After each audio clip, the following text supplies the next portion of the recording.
Hello बच्चों, स्वागत है आपका आपके अपने YouTube channel chemistry by Shiv Kumar sir में। और आज का हमारा टॉपिक है समावयवता, आइसोमेरिज्म। अब समावयवता किसे कहते हैं? अगर हम कहें समावयवता तो इसके खंड खंड करें तो समा मतलब होता है समान, और ये अवयव माने अवयव, और ये होता है वाला, यानी समान अवयव वाला, यानी ऐसे यौगिक जो एक जैसे अणु, परमाणु या आयन से मिलकर के बने होते हैं। या इन यौगिकों के लिए अगर हम कहें उपसैसई यौगिकों के लिए तो उनमें CMA और लिगेंड व आयन समान हो। और समान कब होंगे? जब उनका अणुसूत्र होगा समान। तो हम कह सकते हैं कि ऐसे यौगिक जिनका अणुसूत्र तो हो समान लेकिन संरचना सूत्र या त्रिविध विन्यास में हो भिन्नता। जैसे अब मैं तुम्हें बताऊं कि हमने लिखा FeH2O का होल 6 और यहां पर लिख दिया Cl3। अब बताइए, और एक अगर हम लिख रहे हैं FeH2O का होल 5 Cl और यहां पर लिख दिया हमने Cl2 और H2O। अब अगर इन दोनों यौगिकों में देखें तो बताइए Fe एक है, इसमें भी Fe एक है, इसमें H2O कितने 6 हैं, इसमें भी H2O 5 और एक कितने 6 हैं, इसमें क्लोरीन कितनी है 3 है, लेकिन इसमें क्लोरीन कितने हैं 3 है। अब बताइए दोनों के अणुसूत्र समान है या नहीं है? दोनों के अणुसूत्र समान है या नहीं है? जब दोनों के अणुसूत्र समान है, लेकिन अगर हम इनको देखें तो यहाँ पर FeCMa है, यहाँ पर भी FeCMa है, यहाँ पर H2O क्या है लिगेंड है और Cl क्या है ऋणायन है। लेकिन इसमें देखें तो H2O क्या है लिगेंड है, Cl भी क्या है लिगेंड है। यहाँ पर देखें Cl क्या है ऋणायन है, H2O क्या है आयन है। बताइए तो क्या इन दोनों के अणुसूत्र तो हो गए समान लेकिन संरचना सूत्र अलग अलग हुए या नहीं हुए? अब दूसरा पॉइंट अगर हम देखें कि हम देखते हैं कि FeH2O का होल थ्राइस, NH3 का होल थ्राइस, और यहां लिख दें हम Cl2, या चलो इसे हटाओ, यहां पर क्या लिख देते हैं NH3 और Cn का होल ट्वाइस। चलो ये लिख दिया हमने। अब हमारा ये अणुसूत्र तो सेम है या नहीं है? FeH2 का होल थ्राइस, NH3 Cn का होल ट्वाइस। लेकिन अगर हम इसकी ज्यामिति बनाएं तो आपको मालूम है समन्वय संख्या कितनी है इसकी 6। समन्वय संख्या 6 है तो ज्यामिति कैसी बनेगी? अष्टफलकीय बनेगी या नहीं बनेगी? जब ज्यामिति अष्टफलकीय बनेगी तो हम इस प्रकार इसकी ज्यामिति लिख सकते हैं या नहीं लिख सकते हैं? बताओ। यहाँ पर लिख दिया हमने H2O, यहाँ पर लिख दिया H2O, यहाँ पर लिख दिया H2O, यहाँ पर लिख दिया Cn, यहाँ पर लिख दिया Cn और यहाँ पर लिख दिया NH3। बताइए, लेकिन क्या हम इसको इस तरह से नहीं बना सकते? यहाँ Fe लिख दी, यहाँ पर H2O लिख दिया, यहाँ NH3 लिख दी, यहाँ Cn लिख दिया, यहाँ H2O लिख दिया, यहाँ H2O लिख दिया, यहाँ Cn लिख दिया।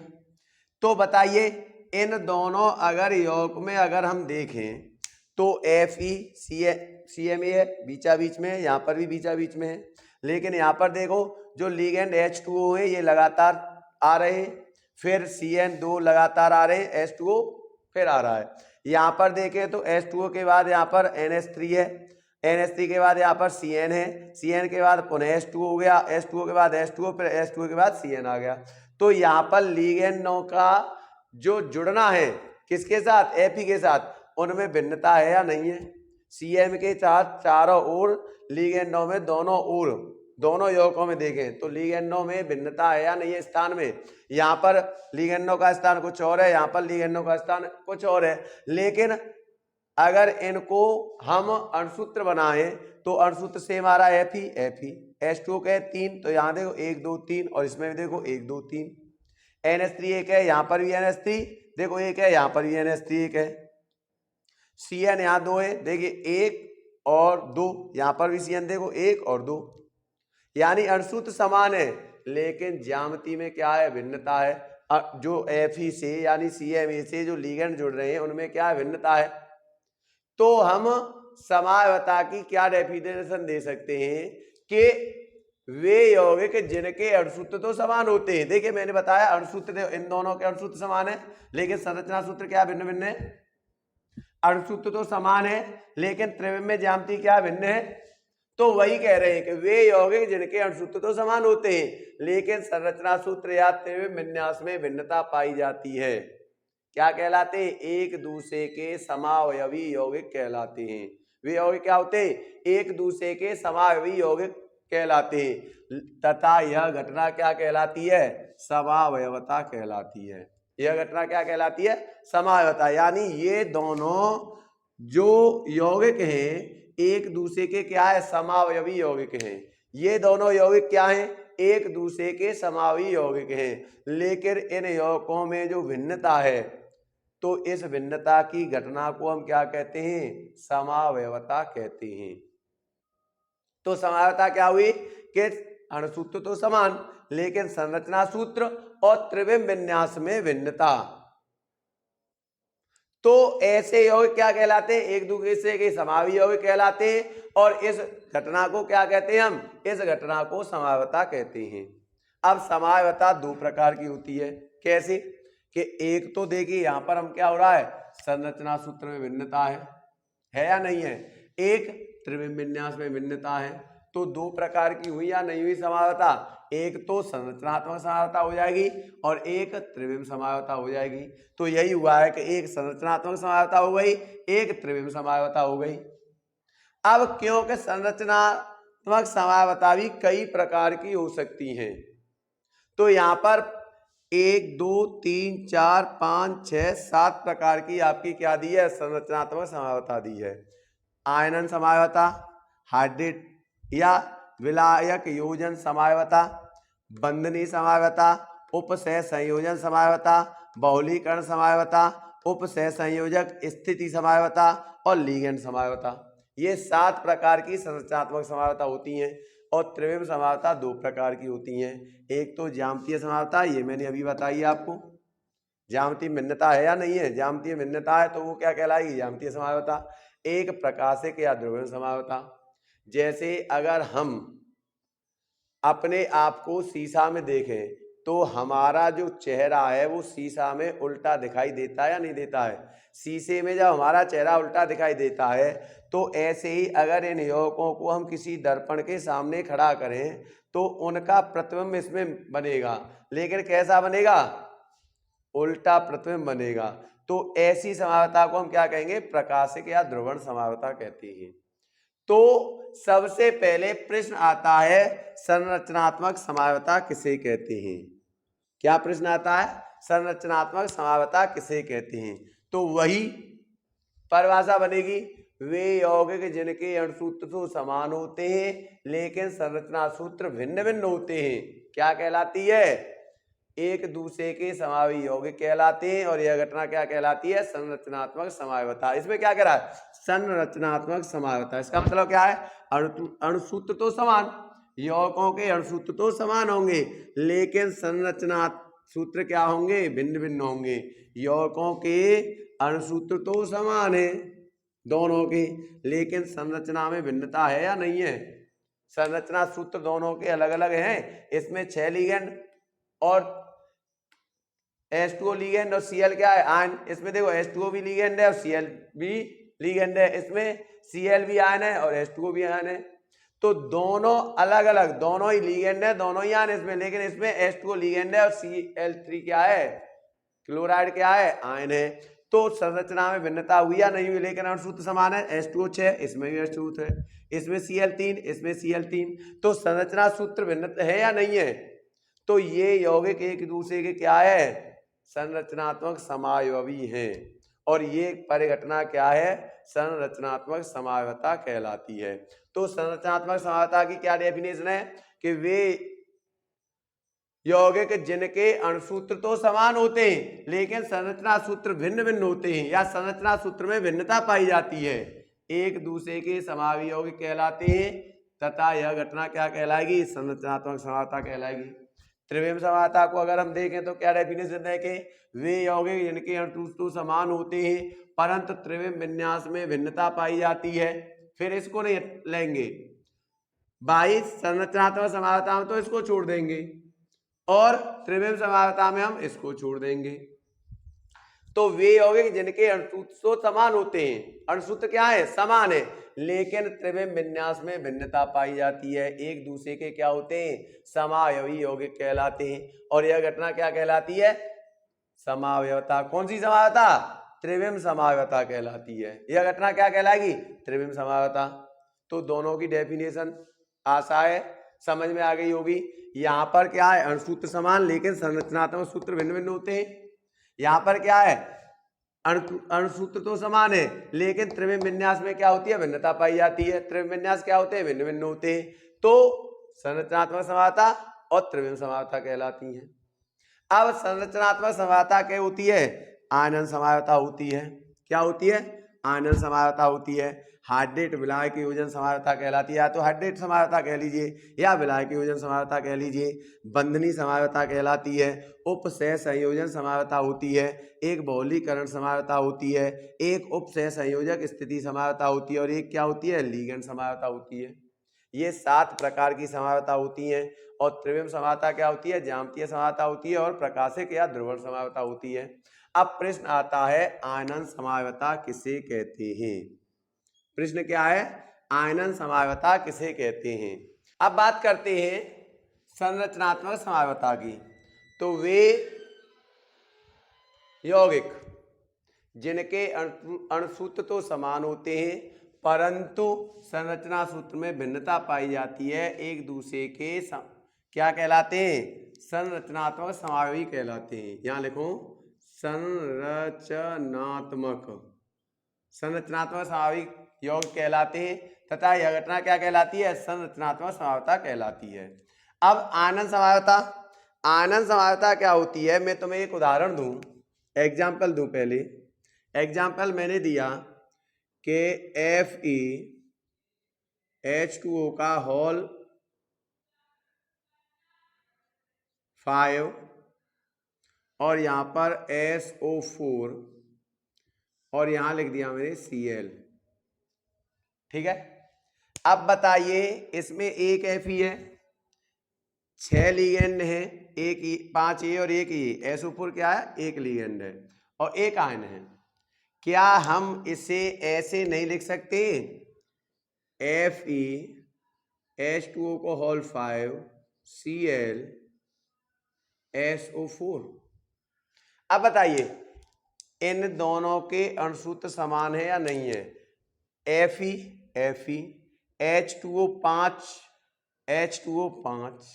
Cl 1 SO4 1 बताइए अणुसूत्र समान है या नहीं है? इसमें Fe 1 है, H2O 5 है, Cl 1 है और SO4 1 है। लेकिन अगर इन दोनों में देखा जाए, गौर से देखा जाए, तो SO4 यहाँ लिगेंड है और Cl इसमें क्या है? आयन है।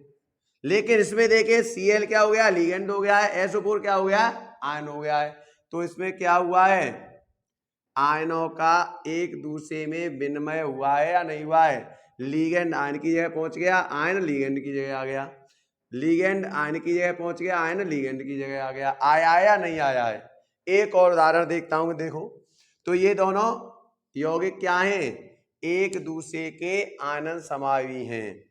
परिभाषा देखिए, वे यौगिक जिनके अणुसूत्र समान होते हैं, अणुसूत्र समान है परंतु लिगेंड व आयनों के विनिमय से संरचना सूत्र में भिन्नता पाई जाती है। अब बताइए लिगेंड है SO4, यहाँ का क्या हो गया? आयन हो गया। Cl क्या है? आयन है, यहाँ क्या हो गया? लिगेंड हुआ या नहीं हुआ? तो लिगेंड व आयनों के विनिमय से संरचना सूत्र में भिन्नता पाई जाती है, एक दूसरे के क्या कहलाते हैं? आयनन समावयवी कहलाते हैं। क्या कहलाते हैं? आयनन समावयवी कहलाते हैं। और यह घटना क्या कहलाती है? आयनन समावता कहलाती है। घटना क्या कहलाती है? आयनन समावता। तो बताइए अणुसूत्र तो दोनों के समान है या नहीं है? अणुसूत्र तो समान है, लेकिन लिगेंडों और आयनों का विनिमय हो रहा है या नहीं हो रहा है? लिगेंड आयन की जगह पहुंच गए, आयन लिगेंड की जगह पहुंच गए। दूसरा उदाहरण दूं, FeNH3 का होल 3 Cn का होल ट्वाइस, यहां लिख देता हूं मैं Cl लिख देता हूं, चलो, और यहां मैं लिख देता हूं NO3। अब बताइए क्या हम ऐसे नहीं लिख सकते हैं? FeNH3 का whole thrice Cn whole twice NO3 और Cl, या ये Cl हमने यहां ले दी, NO3 क्या कर दिया? यहां ले दिया। अब अगले में Cn को यहां ले सकते हैं और NO3 को यहां ला सकते हैं या नहीं ला सकते? बताइए कैसे बना सकते हैं? FeNH3 का whole thrice Cn Cl NO3 और यहां आ गया Cn। बताइए इसमें हमने क्या किया है? NO3 Cn की जगह पे आ गया है, देखिए, और Cn NO3 की जगह पे आ गया। आया है नहीं आया? अगर हम इन तीनों को देखें, तो अणुसूत्र तीनों के समान है या नहीं है? बताइए। Fe1 Fe1 Fe1 NH3 NH3 NH3 Cn2 Cn2 Cn1 और 1 2 Cl1 Cl1 Cl1 NO3 NO3 NO3। तो अणुसूत्र समान है या नहीं है? लेकिन लिगेंड और आयन का विनिमय हुआ या नहीं हुआ है? लिगेंड और आयन ने एक दूसरे का स्थान चेंज किया या नहीं किया है? जब लिगेंड और आयन, जिस समावता में लिगेंड और आयन एक दूसरे का स्थान चेंज करें, लिगेंड और आयन के स्थान में परिवर्तन हो, वो समावता क्या कहलाती है? आयनन समावता कहलाती है। तो ये क्या है? तीनों एक दूसरे के आयनन समावी हैं और ये घटना क्या कहलाती है? आयनन समावता कहलाती है। ये घटना क्या कहलाती है? आयनन समावता कहलाती है। समझ में आया? अणुसूत्र समान, लेकिन लिगेंड और आयन का एक दूसरे से क्या है? विनिमय हो रहा है। आयन जा रहा है लिगेंड के स्थान पर, लिगेंड जा रहा है आयन के स्थान पर। तो जिसमें लिगेंड और आयन का विनिमय हो, एक दूसरे का स्थान परिवर्तन हो, क्या कहलाएगी? आयनन समावता कहलाएगी। स्क्रीनशॉट ले लो। अब देखिए बात करते हैं हाइड्रेट या विलायक योजन समावता की। हाइड्रेट या विलायक योजन समावता क्या है? अब मैं एक उदाहरण दूं, मेरे पास है FeH2O का होल 6 Cl3। दूसरी अगर मैं इसी का योग बनाऊं तो FeH2O का होल 5 Cl2 और H2O। FeH2O का होल 4 Cl2 Cl2H2O। अब बताइए, या एक और बना सकता हूं, FeH2O का होल थ्राइस Cl3 और यहां 3H2O। आप इनमें क्या देख रहे हैं? यहां जल का के 6 अणु हैं लिगेंड के रूप में, लेकिन यहां पर जल के अणु रह गए 5। एक अणु कहां चला गया? आयन मंडल में। भाई ये उपसह संयोजक मंडल है और ये आयन मंडल है। जल का अणु कहां गया है? उपसह संयोजक मंडल से आयन मंडल में पहुंचा या नहीं पहुंचा? इसमें देखे जल के अणु रह गए 4 अणु। 2 अणु कहां पहुंच गए? इस आयन मंडल से कहां पहुंच गए? इस उपसह संयोजक मंडल से कहां पहुंचे? आयन मंडल में। इसमें देखिए क्या अणु रह गए जल के? 3 अणु कहां पहुंच गए? उपसह संयोजन मंडल से कहां पहुंचे? आयन मंडल में। अर्थात लिगेंड से किस रूप में आ रहे हैं? आयन रूप में आ रहे हैं। क्या देखा आपने? इसमें जल के अणुओं का विनिमय हो रहा है या नहीं हो रहा है। और जल के अणु कहां से कहां जा रहे हैं, एक्सचेंज हो रहे हैं, उपसहसय मंडल से कहां पहुंच रहे हैं, आयन मंडल में पहुंच रहे हैं। तो जल के अणुओं का उपसहसंयोजक मंडल से आयन मंडल में विनिमय होना, एक्सचेंज होना, परिवर्तित होना क्या कहलाता है, हाइड्रेट समवायता कहलाती है। ये देखिए अणुसूत्र समान है, Fe1 Fe1 Fe1 Fe1, जल 6, 5 और 1 6, 4 और 2 6, 3 और 3 6।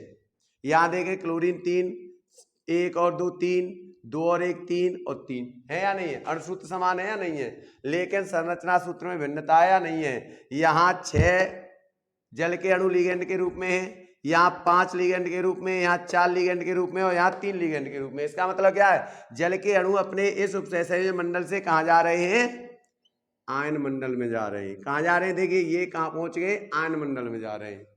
तो ये जो घटना है ये क्या कहलाएगी, हाइड्रेट या विलायक योजन समवायता कहलाएगी।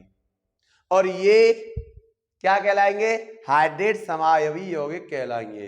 तो यही परिभाषा लिखिए, देखो वे यौगिक जिनके अणुसूत्र समान होते हैं लेकिन उपसहसंयोजन मंडल से जल के अणुओं का आयन मंडल में विनिमय क्या हो रहा है, विनिमय से संरचना सूत्र में भिन्नता पाई जाती है। तो एक दूसरे के क्या होते हैं, हाइड्रेट समावी यौगिक होते हैं। और यह घटना क्या कहलाती है, हाइड्रेट समावता कहलाती है। बताइए जल का आयोजन हो रहा है या नहीं हो रहा है, जल का विनिमय हो रहा है या नहीं हो रहा है। जब जल का विनिमय कहां से हो रहा है, उपसहसंयोजक मंडल से कहां हो रहा है, आयन मंडल में। तो जल के अणुओं का उपसहसंयोजक मंडल से आयन मंडल में अगर विनिमय हो तो कौन सी समावता होगी, हाइड्रेट समावता होगी। हाइड्रेट समावता होगी या नहीं होगी। तो अब आपकी समावता रह गई बंधनी समावता, उपसहसंयोजन समावता, बहुलीकरण समावता, उपसहसंयोजन समावता और लिगेंड समावता। इन समावताओं पर हम अगली वीडियो में चर्चा करेंगे। आज की वीडियो को यहीं समाप्त करेंगे। आशा है आज की वीडियो आपको पसंद आई होगी और आप समावता के बारे में जानकारी प्राप्त कर चुके होंगे। आपको समावता के बारे में दी गई जानकारी समझ में आई होगी। अगर आपको हमारी वीडियो अच्छी लगी हो, हमारी वीडियो से आपकी जानकारी में वृद्धि हुई हो, आपके ज्ञान में वृद्धि हुई हो, तो प्लीज़ हमारे चैनल को सब्सक्राइब करें और बेल आइकन को दबाएं। थैंक यू, धन्यवाद।